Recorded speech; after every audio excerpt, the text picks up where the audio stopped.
Welcome back friends. दोस्तों आज ये मेरे एक दोस्त हैं, उन्होंने मेरे को एक ये पावर अडेप्टर भेजा है। और ये जो पावर अडेप्टर है ये आप देखेंगे कि इनपुट इसकी 100 to 240 वोल्ट है और इसकी आउटपुट जो है वो 48 वोल्ट और 0.38 एम्पियर की है। अब ये जिन्होंने मेरे पास भेजा है उनका कहना ये है कि सर ये मेरे पास पावर अडेप्टर पड़ा हुआ था बहुत समय से और ये 48 वोल्ट का है, लेकिन मेरे पास 48 वोल्ट पर चलने वाली कोई भी डिवाइस नहीं है, तो इसलिए मेरे लिए ये यूज़लेस पड़ा हुआ है। मैंने इसको 12 वोल्ट में कन्वर्ट करने की कोशिश की थी। उन्होंने मेरी वीडियो देखी थी फीडबैक वाली, जो कि मैंने बताया था कि किस तरह से आप फीडबैक में जो वोल्टेज डिवाइडर रेजिस्टेंस होती हैं उनकी वैल्यू को आप चेंज करके किस तरह से आप आउटपुट वोल्टेज को चेंज कर सकते हो दोस्तों। तो वो वीडियो को देखकर उन्होंने इसके फीडबैक सेक्शन को मॉडिफाई करने की कोशिश की है कि ताकि ये जो 48 वोल्ट की आउटपुट है ये 12 वोल्ट में कन्वर्ट हो जाए। तो उनका कहना ये है कि वो मैंने करके देखा है लेकिन उससे भी ये 12 वोल्ट में कन्वर्ट नहीं हो पा रही है। जैसे ही वोल्टेज को वो डाउन करते हैं तो सीरीज लैंप ऑन हो जाता है और पावर सप्लाई जो है वो फ्लक्चुएट करने लगती है, रीस्टार्ट करने लगती है। तो वो बिल्कुल सही बात है दोस्तों उनकी, क्योंकि फीडबैक सेक्शन को चेंज करके मैंने जो वीडियो बनाई थी फीडबैक सेक्शन की उसमें भी मैंने ये बताया था कि फीडबैक सेक्शन की जो वोल्टेज डिवाइडिंग रेजिस्टेंस हैं उनकी वैल्यू को चेंज करके आप वोल्टेज को थोड़ा बहुत ऊपर नीचे कर सकते हो। थोड़ा बहुत का मतलब ये है कि मान लीजिए आपके पास 12 वोल्ट की पावर सप्लाई है और आप फीडबैक की जो रेजिस्टेंस है उनकी वैल्यू को चेंज करते हैं, तो चेंज करके आप 12 वोल्ट से उसको 14 वोल्ट 15 वोल्ट तक बना सकते हैं, या नीचे जाएंगे तो 9 वोल्ट 10 वोल्ट तक आप कर सकते हो। तो थोड़ी बहुत वेरिएशन आप कर सकते हो, उससे एसएमपीएस आपकी चल जाएगी, कोई दिक्कत नहीं आएगी उसमें। लेकिन एक बहुत बड़ी वेरिएशन करने के लिए फीडबैक सेक्शन में मॉडिफिकेशन करने से काम नहीं बनता है दोस्तों। अब जैसे इस केस में ये 48 वोल्ट की है, तो 48 वोल्ट से 12 वोल्ट बनाने का मतलब है कि आप 1/4 कर रहे हो उसकी आउटपुट को। तो ये बहुत बड़ा डिफरेंस है दोस्तों। 48 वोल्ट से 12 वोल्ट करने के लिए ये बहुत बड़ा डिफरेंस है। इसको आप फीडबैक रेजिस्टेंस चेंज करके तो बिल्कुल भी नहीं कर सकते हो। तो अब सवाल ये है कि क्या हम ये जो 48 वोल्ट का पावर अडेप्टर है इसकी आउटपुट को 12 वोल्ट कर सकते हैं या नहीं कर सकते हैं, और अगर कर सकते हैं तो कैसे कर सकते हैं। तो आज की वीडियो में दोस्तों हम इसी टॉपिक पे बात करेंगे कि अगर आपके पास भी कोई ऐसा पावर अडेप्टर है जिसकी वोल्टेज को आप काफ़ी ज़्यादा कम करना चाहते हैं और वो फीडबैक सेक्शन में मॉडिफिकेशन करने से तो पॉसिबल नहीं है, वो नहीं होगा, तो आप इसको कैसे कर सकते हैं वो सब मैं आपको आज इस वीडियो में बताता हूं दोस्तों। तो चलिए दोस्तों वीडियो को शुरू करते हैं।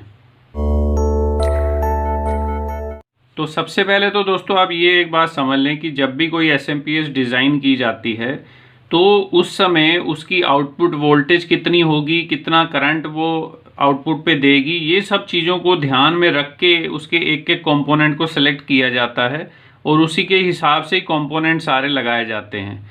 यानी कि पूरा डिज़ाइन जो है वो उसी वोल्टेज और उसी करंट के हिसाब से बनाया जाता है।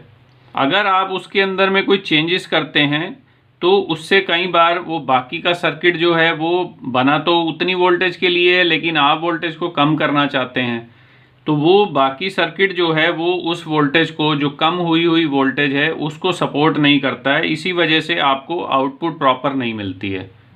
अब इस केस में हम क्या करने वाले हैं दोस्तों कि ये जो हमारा 48 वोल्ट का एसएमपीएस का सर्किट है इसकी वोल्टेज को अगर हमें डाउन करना है तो उसमें सबसे पहला काम हमें ये करना पड़ेगा कि हमें इसका जो ट्रांसफार्मर है, ये ट्रांसफार्मर 48 वोल्ट के हिसाब से बनाया हुआ है, हमें इस ट्रांसफार्मर को निकाल के इसको खोलना पड़ेगा। इस ट्रांसफार्मर को खोल के इसको दोबारा से रिवाइंड करना पड़ेगा 12 वोल्ट के हिसाब से, ताकि ये आउटपुट में हमें 12 वोल्ट दे, ना कि 48 वोल्ट। और दूसरा काम हमें क्या करना पड़ेगा, जब हम ट्रांसफार्मर को रिवाइंड कर देंगे 12 वोल्ट के हिसाब से और वापस लगा देंगे, उसके बाद हमें इसका जो फीडबैक सर्किट है जो कि 48 वोल्ट के हिसाब से डिज़ाइन किया हुआ है, उस फीडबैक सर्किट को हमें चेंज करना पड़ेगा और उसको भी 12 वोल्ट के हिसाब से उसमें जो वोल्टेज डिवाइडिंग रजिस्टर हैं उनकी वैल्यू को चेंज करना पड़ेगा। और तब वो सप्लाई हमारी 12 वोल्ट हमें प्रॉपर देने लगेगी दोस्तों।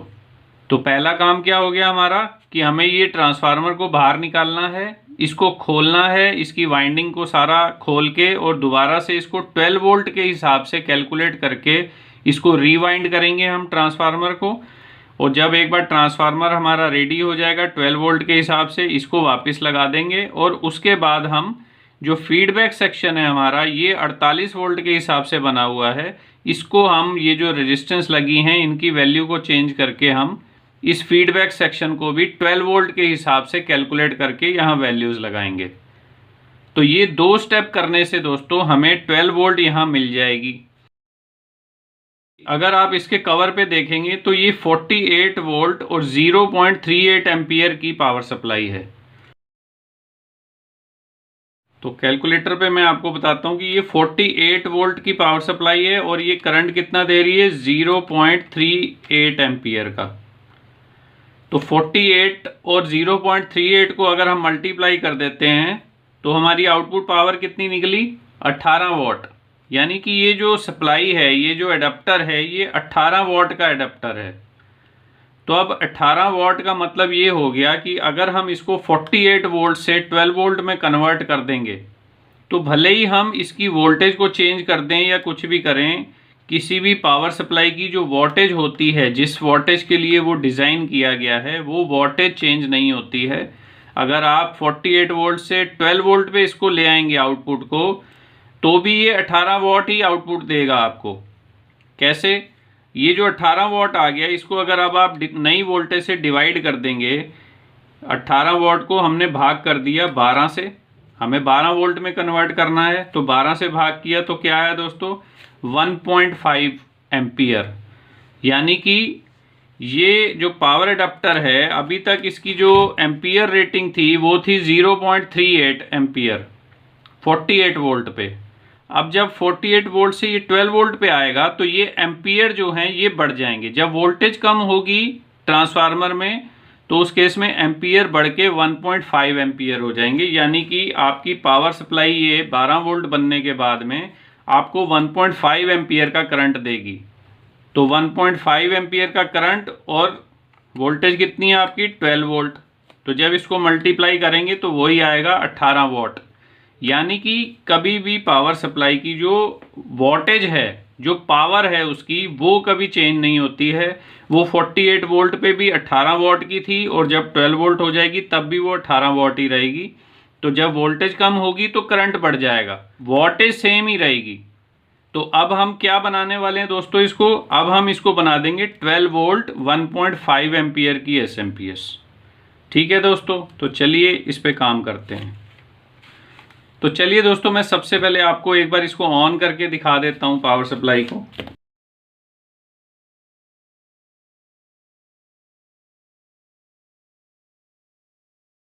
अब इसकी आउटपुट वोल्टेज चेक कर लेते हैं कितनी आ रही है। देखिए ये 47 वोल्ट अभी आउटपुट दे रहा है दोस्तों। तो चलिए अब हम इसको मॉडिफाई करते हैं। तो ये मैंने इसकी पावर को कर दिया डिस्कनेक्ट। तो अब हम अपनी एक डीसोल्डरिंग गन की मदद से इस ट्रांसफार्मर को डीसोल्डर कर लेते हैं दोस्तों।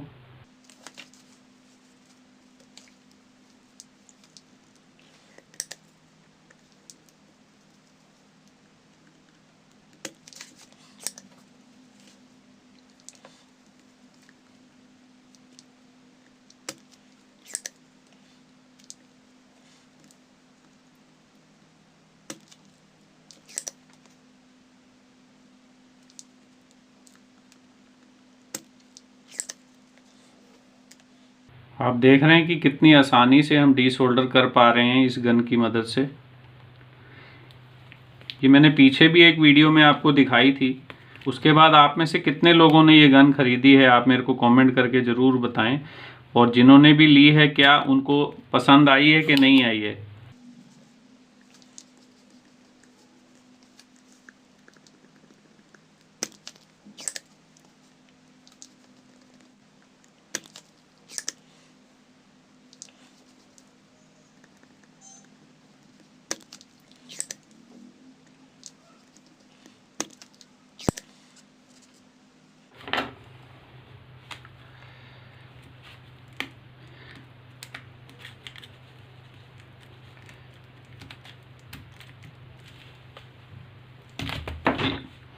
तो ये दोस्तों हमारा ट्रांसफार्मर निकल गया है इसमें से। तो चलिए अब इस ट्रांसफार्मर को हम खोल लेते हैं।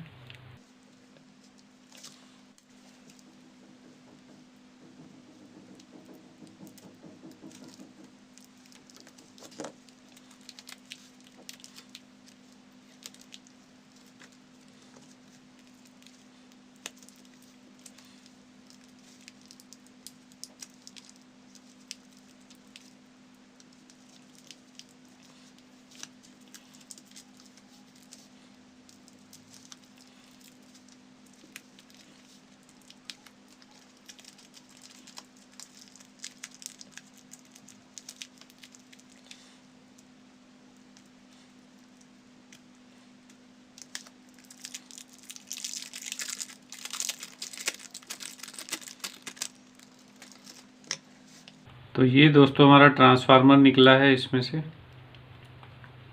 अब हमें इसमें ये ध्यान रखना है कि इसमें हमारी सेकेंडरी साइड कौन सी है और प्राइमरी साइड कौन सी है दोस्तों। अगर आप इसमें पीसीबी में देखेंगे तो आपको दिखेगा कि ये जो साइड है हमारी प्राइमरी है जिसमें ज़्यादा पिनें हैं, और ये साइड जो है इसमें सेकेंडरी साइड है। सेकेंडरी साइड में कितनी पिनें हैं? 1, 2 और 3, और प्राइमरी में 5 पिनें हैं। तो ये ट्रांसफार्मर अगर हम देखेंगे तो इस तरफ हमारी ये 3 पिनें हैं और इस तरफ 5 हैं, यानी कि ये हमारी प्राइमरी साइड है और ये हमारी सेकेंडरी साइड है। तो हमें ये जो सेकेंडरी साइड की ये जो 2 पिनें हैं वाइंडिंग की, ये पिन तो खाली है, इस पर कुछ भी कनेक्ट नहीं है। तो ये जो 2 पिनें हैं आउटपुट वाइंडिंग की, सेकेंडरी वाइंडिंग की, इस पर जो वायर अंदर वाइंड की हुई है, जो लपेटी हुई है, हमें सिर्फ इसी वायर पे काम करना है। और इस तरफ वाली जो है इनको हमें कुछ नहीं करना है। तो अब हम इसकी ये टेप खोलते हैं आगे की।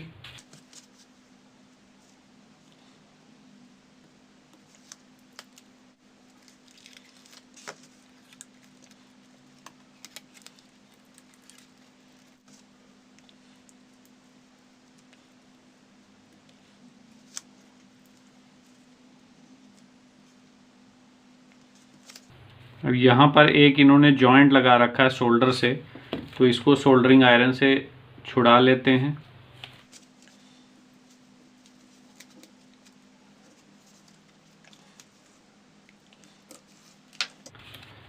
तो ये जॉइंट हमारा खुल गया है,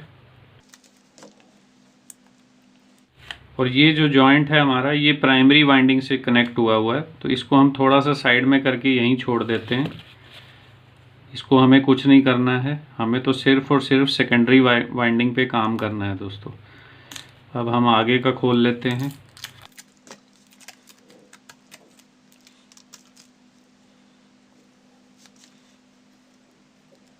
ये देखिए कितनी ज़्यादा टेप इस पे लगा रखी है।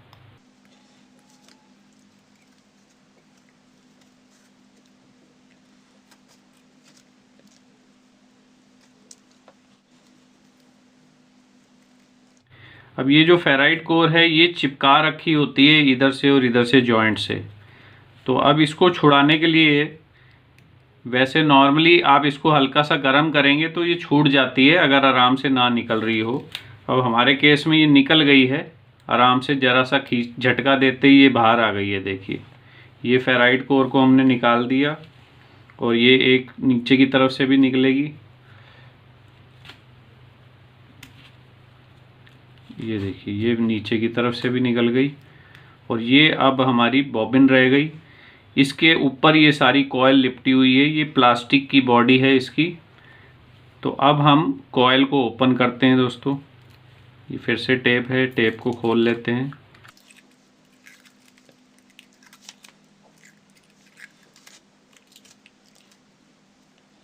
तो ये हमने खोल लिया, और ये हमारी सेकेंडरी साइड थी जिस पे 3 पिनें हैं। देखिए ये जो 3 पिन वाली जो साइड है ये हमारी सेकेंडरी साइड है। तो सेकेंडरी साइड की वाइंडिंग की सबसे ऊपर लिपटी हुई है। कुछ ट्रांसफार्मर आप खोलेंगे तो आपको मिलेगा कि जो प्राइमरी साइड की वाइंडिंग्स हैं या ऑक्सिलरी वाइंडिंग है वो आपको ऊपर मिलेंगी। पहले आपको वो सब खोलनी पड़ेंगी, उसके बाद उनके नीचे आपको ये सेकेंडरी वाइंडिंग मिलेगी। लेकिन हमारे केस में इस ट्रांसफार्मर में हमें ऊपर ही मिल गई है सेकेंडरी वाइंडिंग। तो अब हमें करना क्या है दोस्तों कि हमें ये एक वायर जो है इसको यहाँ से, ये शोल्डर हुआ है, इसको निकाल लेना है यहाँ से और फिर इसको हम खोलेंगे। तो चलिए इसको निकाल लेते हैं।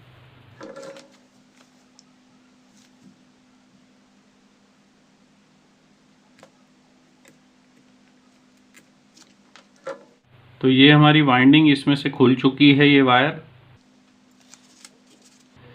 जैसा कि आप देख सकते हैं, ये वायर हमारी खुद निकल गई है इसमें। अब दोस्तों हमें करना क्या है कि इस वायर को खोलने से पहले हमें दो चीज़ों को नोट करना बहुत ज़रूरी है। अब वो दो चीज़ें क्या हैं? पहली चीज़ तो दोस्तों ये है कि ये जो वायर है ये किस साइड से लिपटी हुई है। अब अगर आप इस तरह से देखेंगे कि ये वायर इस तरह से लिपटी है, यानी कि ये क्लॉकवाइज डायरेक्शन इसको बोला जाता है। अगर ये इस तरफ से आ रही होती और ये ऐसे खुलती तो हम बोलते कि ये एंटी क्लॉकवाइज है। अब ये जो वायर है इसको अगर आप खोलेंगे और दोबारा आप जब रैप करेंगे तो आप देखेंगे कि इसको क्लॉकवाइज लपेटा गया है। देखिए ये क्लॉकवाइज है, जिस तरह से घड़ी की सुइयां चलती हैं उसी डायरेक्शन में अगर ये चल रही है वायर तो ये क्लॉकवाइज है। घड़ी की सुई इसी तरह से घूमती है, तो ये वायर भी उसी तरह से इस तरफ से राइट साइड से लेफ्ट साइड की तरफ जा रही है, तो ये क्लॉकवाइज लिपटी हुई है। अगर आप कोई भी ट्रांसफार्मर की वाइंडिंग खोलें और वो अगर वायर इस तरफ आपको दिख रही है, यानी कि आप उसको इस तरह से खोलेंगे तो वो लिपटते समय इस तरफ वापस जाएगी। तो क्या मतलब हो गया कि वो घड़ी से उल्टा चल रही है, तो उसको बोलते हैं एंटी क्लॉकवाइज। तो वो एंटी क्लॉकवाइज है। तो अब जब भी आप वाइंडिंग को खोलें तो आप ये जरूर ध्यान रखें, इसको, इस बात को नोट करके रखें कि वाइंडिंग आपकी क्लॉकवाइज लिपटी हुई है कि एंटी क्लॉकवाइज लिपटी है, क्योंकि आपको बाद में उसी डायरेक्शन में लपेटनी है, वो उल्टा नहीं लपेटना है उसको। तो हमारे केस में क्या है, हमारे केस में ये वाइंडिंग जो है क्लॉकवाइज लिपटी हुई है। तो अब हम इसको जब खोलेंगे, ये हमारी वाइंडिंग का सिरा है, यहाँ पर इस पॉइंट पे कनेक्टेड था ये, तो इस पॉइंट से हम यहाँ पर अपना अंगूठा रख लेते हैं और इस वाइंडिंग को जब हम खोलेंगे तो ये हमने खोला तो अब ये वापस हम सिरा यहाँ पर आ गया जहाँ पर हमारा अंगूठा है, तो ये एक टर्न हो गया हमारा, यानी कि एक घुमाव इसका पूरा हो गया यहाँ पर। तो हमें ये खोलते समय ये कैलकुलेट करना है कि इस वायर के कितने टर्न लिपटे हुए हैं, यहाँ पर कितनी बार वो इसके ऊपर लिपटी हुई है। तो ये एक हो गया। अब हम दोबारा से खोलते हैं, दो हो गए, तीन, चार, पाँच, 6, 7, 8, 9, 10, 11, 12, 13, 14, 15, 16, 17, 18। तो ये टोटल दोस्तों इसमें कितना था, 18 टर्न है इसके अंदर, यानी कि ये 18 बार इसके ऊपर लिपटी हुई है ये वाली वायर। तो अब हमें यहाँ कैलकुलेशन पे आना है। अब मैं अपना पैड निकाल लेता हूँ ये वाला और आपको थोड़ा समझा देता हूँ कि देखिए, एक तो ये वायर जो इसकी लिपटी हुई है वो लिपटी हुई है क्लॉकवाइज, और इसमें कितने टर्न दिए हुए हैं, 18 टर्न। क्लॉकवाइज वायर लपेटी गई है और 18 टर्न है इसके अंदर, और 18 टर्न में ये हमें कितनी वोल्टेज दे रहा है, 48 वोल्ट। तो 48 वोल्ट मिल रहे हैं हमें 18 टर्न से। तो अब यहाँ थोड़ी सी कैलकुलेशन आएगी दोस्तों। इसको कैलकुलेशन कैसे की जाती है कि हमें 48 वोल्ट मिल रहे हैं कितने टर्न पे, 18 टर्न पे। और तो अगर हमें 1 वोल्ट चाहिए हो आउटपुट में तो हमें टर्न कितने करने पड़ेंगे, वो कितने हो जाएंगे, 18 बटे ये 48 इस तरफ आ जाएगा, 18 बटे 48 अगर आप कर दोगे तो 1 वोल्ट मिलेगा आपको आउटपुट पे।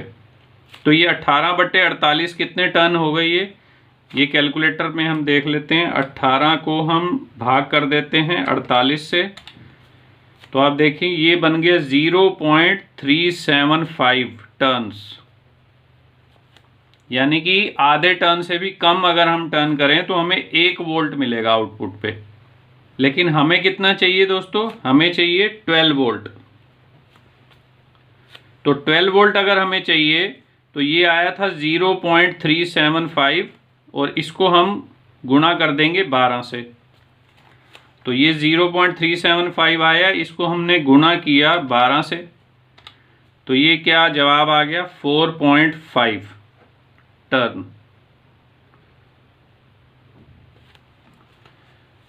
यानी कि अगर आपको 12 वोल्ट चाहिए आउटपुट पे तो आपको क्या करना है, 4.5 टर्न देने हैं बस। तो अब इस केस में हम क्या करेंगे दोस्तों, 4.5 टर्न तो हो नहीं सकते, तो हम या तो 4 दे सकते हैं या 5 दे सकते हैं। तो हम इसको 5 टर्न कर देते हैं। अगर हम 5 टर्न देते हैं तो ये ट्रांसफार्मर हमारा कितने वोल्टेज का बन जाएगा, 5 को अगर आपने भाग कर दिया 0.375 से तो ये कितनी वोल्टेज बन जाएगी, 13.3 वोल्ट। तो अगर हम 5 टर्न देते हैं तो वोल्टेज हमें कितनी मिलेगी, 13.3 वोल्ट। तो कोई दिक्कत नहीं है, 13.3 वोल्ट हम ले लेते हैं, बाकी हम फीडबैक से एडजस्ट कर लेंगे। इतना तो फीडबैक से एडजस्ट कर ही सकते हैं हम, ठीक बात है ना। अब मैं एक बार ये सारी जो कैलकुलेशन है आपको एक बार ही समराइज कर देता हूँ दोबारा से, ताकि आपको अच्छे से समझ आ जाए।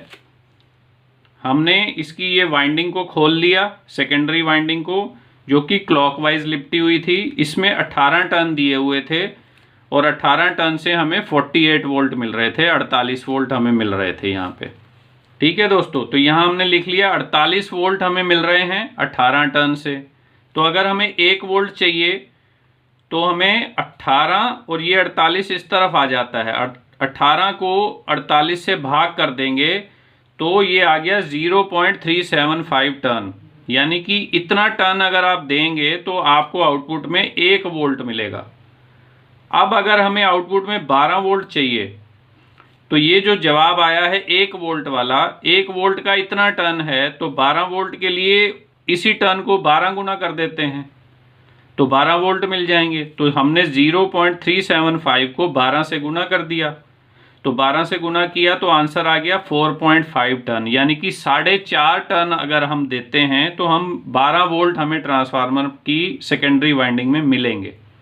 अब 4.5 टन तो हम दे नहीं सकते हैं, तो हम क्या करेंगे, हम 5 टन दे देंगे इसको। तो 5 टन देने पे हमें वोल्टेज कितनी बनेगी, 13.3 वोल्ट। और उसको हम, ये 1 वोल्ट का सवाल है, 1 सवा वोल्ट 1.5 वोल्ट तो हम फीडबैक से ही कम कर लेंगे, तो ये एसएमपीएस हमारी 12 वोल्ट पे आ जाएगी। ठीक है दोस्तों, तो अब हम 5 टर्न दे देते हैं इसमें वाइंडिंग के और फिर इसको वापस पैक कर देते हैं। ये हमारी सेकेंडरी वाइंडिंग हो गई। अब मैं इसके 5 टर्न इसमें क्लॉकवाइज लपेट देता हूँ, यानी कि जिस तरह से घड़ी चलती है उसी दिशा में। ये हो गया अपना 1, उसके बाद ये हो गया हमारा 2, ये हो गया 3,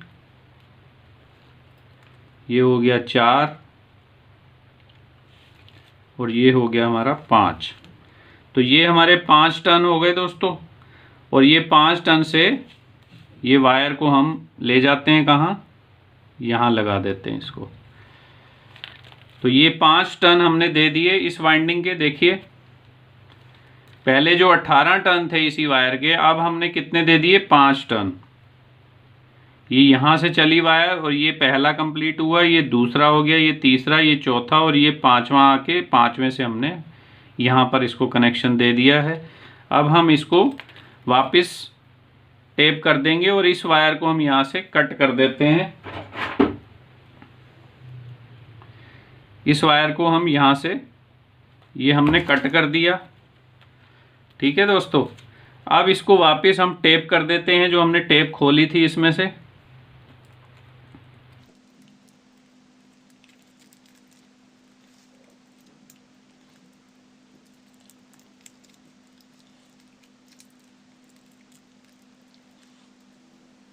तो ये जो हमने इस पे से टेप उतारी थी ये वापस लगा दी हमने। और उसके बाद ये वाला जो सिरा था इसको वापस इसी पे लगा देते हैं।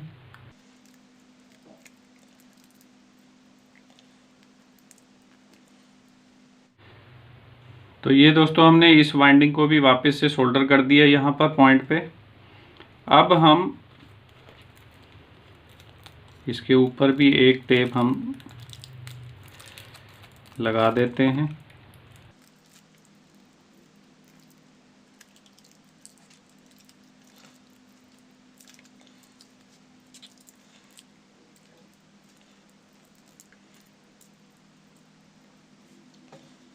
ये हमने टेप लगा दी इसमें।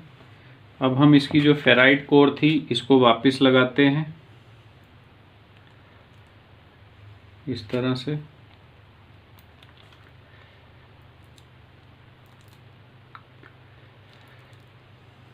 ये ट्रांसफार्मर को हमने वापस पैक किया है। क्योंकि ये खुल रहा है, इस पे एक टेप चिपका देते हैं यहाँ पे थोड़ी सी। अब इसकी फेराइट कोर के ऊपर भी टेप लगा देते हैं।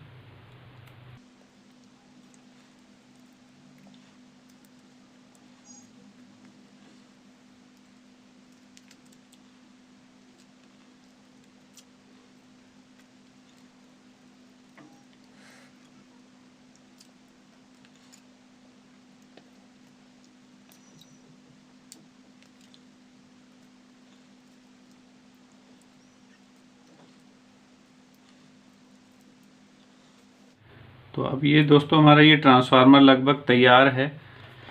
अब इसके जो थोड़े से कपड़े रह गए हैं वो पहना देते हैं इसको, और जो हमने निकाले थे।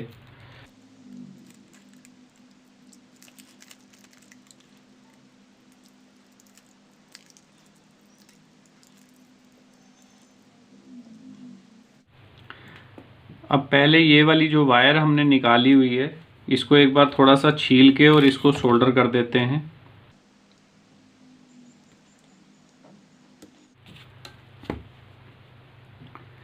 इसका थोड़ा सा एनेमल पहले उतार देते हैं यहाँ से।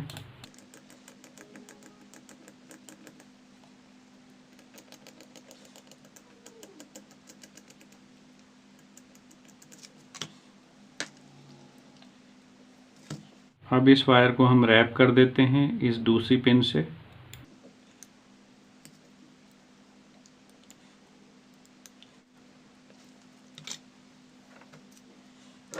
और इसको सोल्डर कर देते हैं।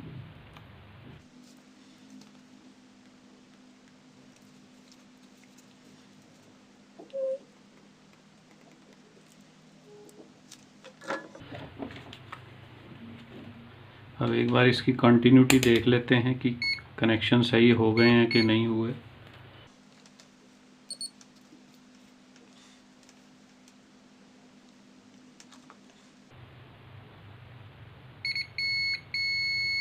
तो दोस्तों आप देख रहे हैं कि कंटिन्यूटी आ गई है, तो यानी कि हमने कनेक्शन सही कर दिए हैं इसमें। अब ये हमारा ट्रांसफार्मर जो है ये बाकी के कपड़े पहनाने के लिए तैयार है। तो इसको बाकी के भी कपड़े पहना देते हैं इसके।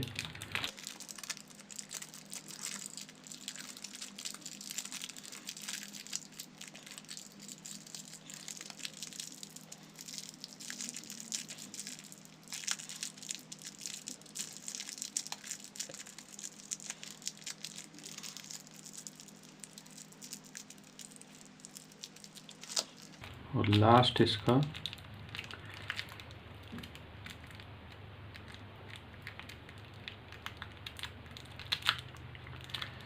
ये इसकी लास्ट टेप थी, इसको भी लगा देते हैं।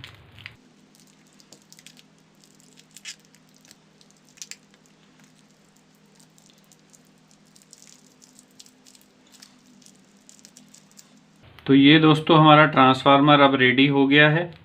इसको अब हमने 48 वोल्ट से निकाल के 12 वोल्ट पे कन्वर्ट कर दिया है।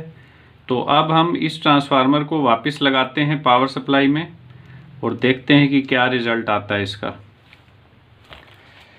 अब ये हमारी पावर सप्लाई आ गई। इस ट्रांसफार्मर को वापस से इसमें बिठा देते हैं। तो ये सारे टर्मिनल आ गए यहाँ। अब इनको सोल्डर कर देते हैं वापस।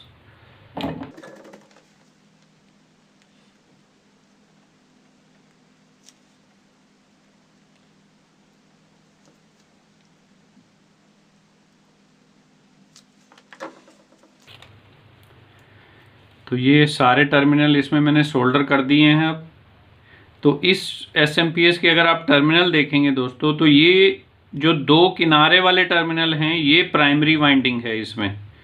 जो बीच के ये जो दो टर्मिनल हैं ये इसकी ऑक्सिलरी वाइंडिंग है। ये वाला टर्मिनल खाली है, इसी तरह इस तरफ ये भी खाली है, इस पर कोई कनेक्शन नहीं है। और ये जो दो टर्मिनल हैं ये हमारी सेकेंडरी वाइंडिंग के टर्मिनल हैं। अब बहुत से मेरे दोस्तों को ये भी डाउट रहता है, वो बोलते हैं कि नहीं प्राइमरी वाइंडिंग के जो टर्मिनल हैं वो साथ साथ में होते हैं। तो ऐसा नहीं होता है दोस्तों, वो ट्रांसफार्मर बनाने वाले और SMPS डिज़ाइन करने वालों पे डिपेंड करता है। हर बार साथ साथ के टर्मिनल ही उसी सेम वाइंडिंग के नहीं होते हैं। मैं आपको इस पर कंटिन्यूटी चेक करा के दिखाता हूँ एक बार।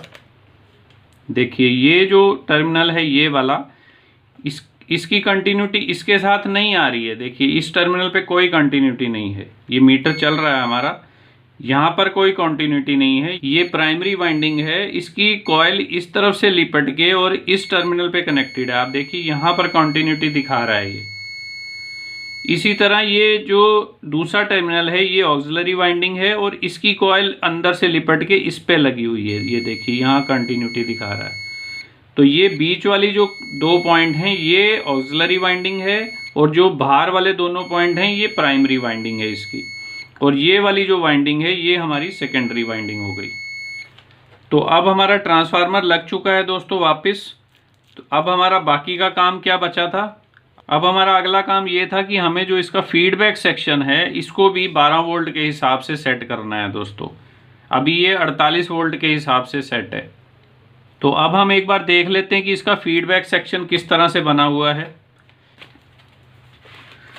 तो देखिए दोस्तों यहाँ पर इसका एक तो ये लगा हुआ है, यहाँ पर TL431 की 3 पिनें हो गई है।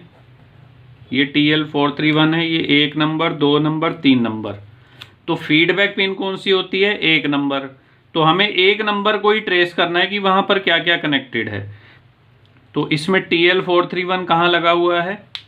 ये देखिए ये लगा हुआ है यहाँ पर TL431 ये है।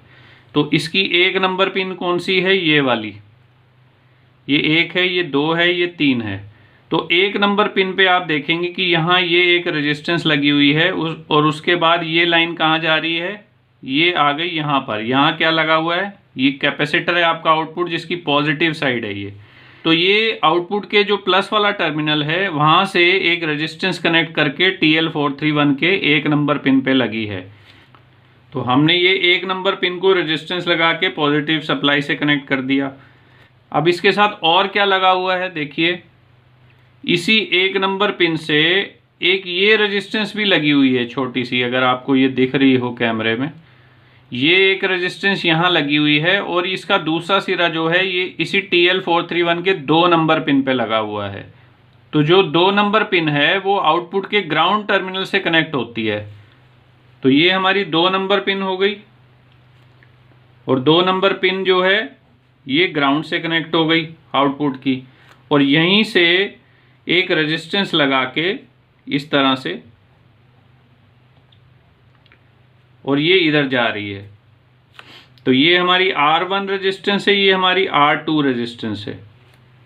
तो अब हम क्या कर सकते हैं दोस्तों कि हम किसी एक रेजिस्टेंस को एज इट इज ही लगा रहने दें और दूसरे की वैल्यू को 12 वोल्ट के हिसाब से कैलकुलेट कर लें।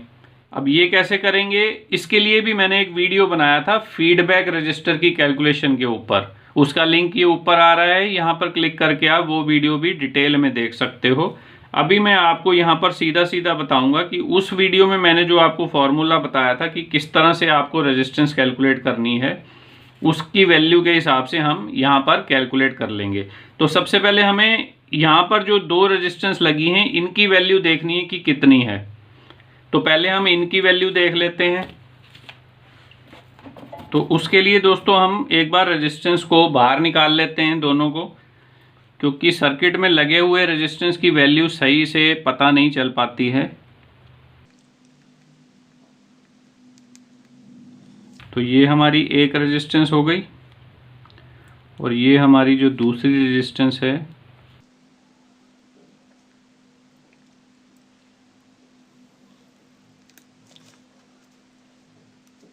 ये दूसरी रेजिस्टेंस भी निकल गई। तो अब हम अपना मल्टीमीटर यहाँ रेजिस्टेंस पे सेट करके और एक बार पहले इन रेजिस्टेंस की वैल्यू को देख लेते हैं कि क्या वैल्यू है इनकी।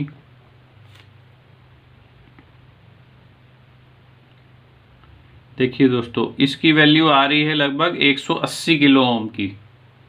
ये 180 किलो ओम की रेजिस्टेंस है जो पॉजिटिव लाइन से कनेक्टेड है, ये वाली।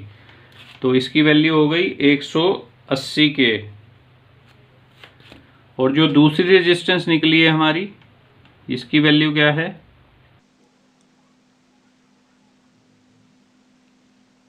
देखिए ये 10 किलो ओम की रेजिस्टेंस है।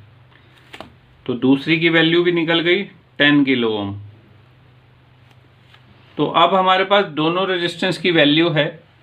अब इसमें से हम एक वैल्यू को एज इट इज रख लेते हैं, यानी कि हम क्या करते हैं, हम ये जो 10 किलो ओम वाली रेजिस्टेंस है इसको हम वापस लगा देते हैं वहीं पे। तो ये दोस्तों मैंने ये जो 10K की रेजिस्टेंस है इसको तो यहाँ वापस लगा दिया है।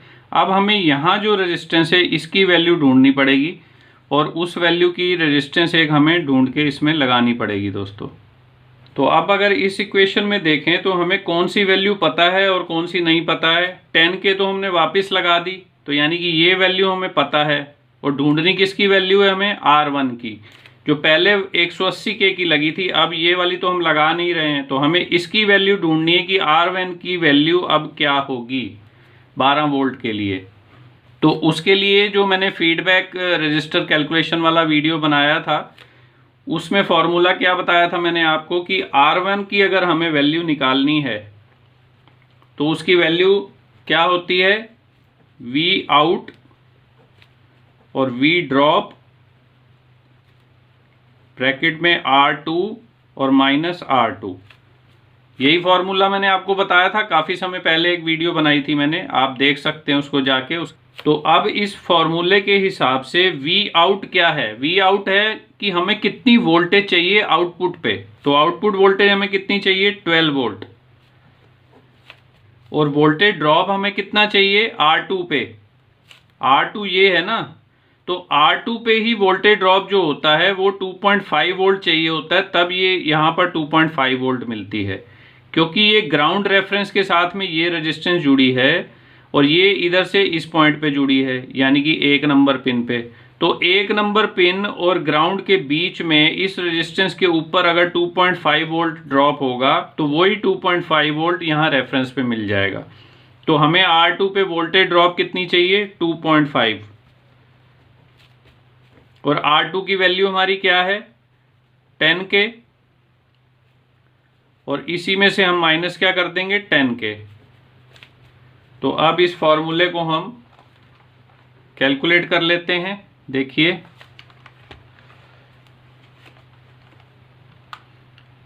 ये हो गया 12 वोल्ट, ये 12 है, इसको डिवाइड कर देंगे, भाग कर देंगे 2.5 से। तो ये क्या आ गया? 4.8। तो यहाँ आ गया 4.8 और ये इसको मल्टीप्लाई करेंगे 10 से और उसके बाद ये आखिरी का 10 इसमें से माइनस कर देंगे। तो 4.8 ये आ गया, इसको गुना किया हमने 10 से, ये वाले फॉर्मूले के हिसाब से। तो ये आ गया 48 और इसमें से हमने 10 को माइनस कर दिया। तो ये 10 हमने माइनस कर दिया तो क्या आ गया? 38। 38 क्या? 38K, क्योंकि यहाँ पर हमने वैल्यू किलो ओम में ली हुई है, तो किलो ओम की वैल्यू यहाँ लिखेंगे तो आंसर भी किलो ओम में ही आएगा। तो हमें R1 की वैल्यू क्या मिल गई दोस्तों? 38K। 38 किलो ओम की रेजिस्टेंस यहाँ पर हमें लगानी पड़ेगी, तब हमें 12 वोल्ट के हिसाब से फीडबैक हमारा सेट हो जाएगा। तो अब 38K की रेजिस्टेंस मेरे को एक पहले ढूंढनी पड़ेगी। तो 38K की दोस्तों फिक्स रेजिस्टेंस तो मेरे को मिली नहीं है, ये 50K का प्रीसेट मिला है मुझे। तो अभी हम इसी को ही 38K पे सेट करके और फीडबैक पे लगा के अपने सर्किट को फाइनल कर लेते हैं, और उसके बाद मैं मार्केट से 38K की रेजिस्टेंस फिक्स ला के और उसमें लगा दूंगा। 38K की तो आती नहीं है, तो 39K की रेजिस्टेंस मिलेगी हमें। तो हम इसको 39K पे ही सेट कर लेते हैं अपने प्रीसेट को। ये हमारा प्रीसेट हो गया, और इस पे हम रेजिस्टेंस इसकी कैलकुलेट कर लेते हैं कि कितनी आ रही है।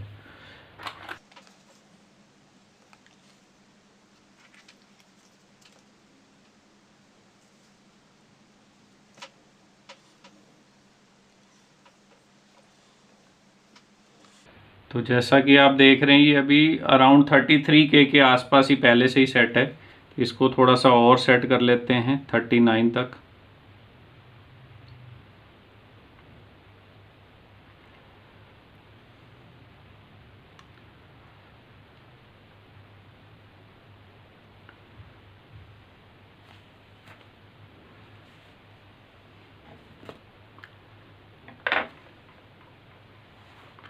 तो ये लगभग 39K की वैल्यू इसमें सेट हो गई है। तो अब हम इस प्रीसेट को वहाँ पर लगा देते हैं फीडबैक में। तो ये हमारा सर्किट था, और इसको हम यहाँ फीडबैक में कनेक्ट कर देते हैं।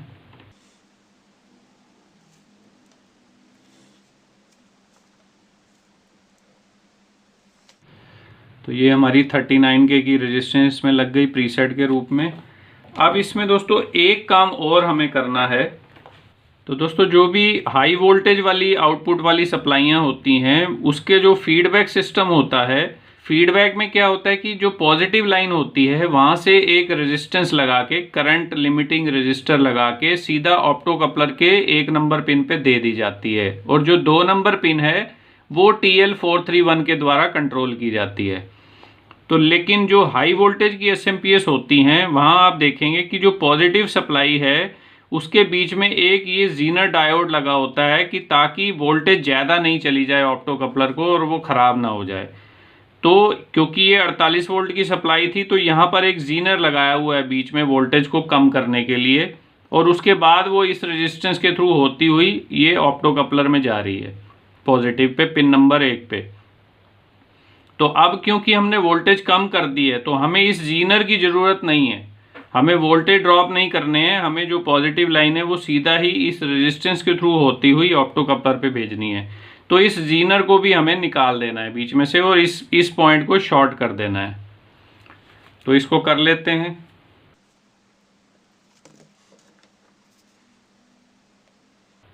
तो ये जो जीनर है इसको निकाल देते हैं हम।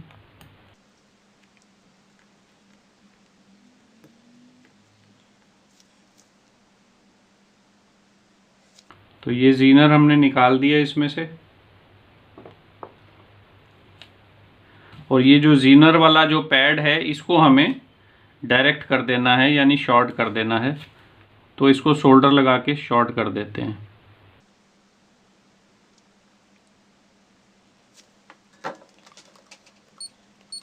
एक बार देख लेते हैं कि वो पॉइंट शॉर्ट हुए हैं कि नहीं हुए। अब ये शॉर्ट हो गया है। तो अब ये SMP दोस्तों हमारी कंप्लीट हो चुकी है। यहाँ से हमने जीनर हटा के ये पॉइंट को हमने शॉर्ट कर दिया। यहाँ हमने 39K की ये रेजिस्टेंस लगा दी, अभी प्रीसेट लगाया है, बाद में लगा लेंगे रेजिस्टेंस। और जो एक रेजिस्टेंस जो 10K की पहले से लगी हुई थी उसको हमने एज इट इज़ ही लगे रहने दिया वहाँ पर, उसको नहीं हटाया है। ये 10K की यहाँ लगी हुई है रेजिस्टेंस। तो ये सर्किट हमारा कंप्लीट हो गया है। तो अब क्या रह गया दोस्तों, अब हमें इसको ऑन करके देखना है सप्लाई को, कि जो हमने काम किया है उसमें हमें कामयाबी भी मिली है कि नहीं मिली है। चलिए इसको पावर ऑन करके देखते हैं दोस्तों।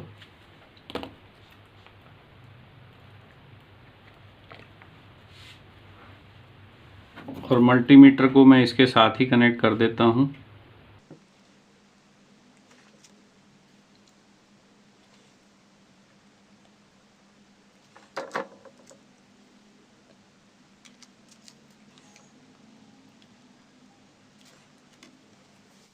तो ये दोस्तों मैं अब सप्लाई को ऑन करता हूं। तो देखिए दोस्तों हमारी मॉडिफिकेशन कामयाब रही। हमें लगभग इसमें 12.8 वोल्ट मिल रहे हैं। जो हमने कैलकुलेशन की थी तो 13 पॉइंट समथिंग की हमने 5 टर्न दिए थे, तो उसको हम फीडबैक से कंट्रोल कर लेंगे, थोड़ा सा कम हो पाएगा ये। तो लगभग हमने 12 वोल्ट के आसपास इसकी आउटपुट को ले आए हैं, जो कि पहले 48 वोल्ट की आउटपुट थी इस SMPS की।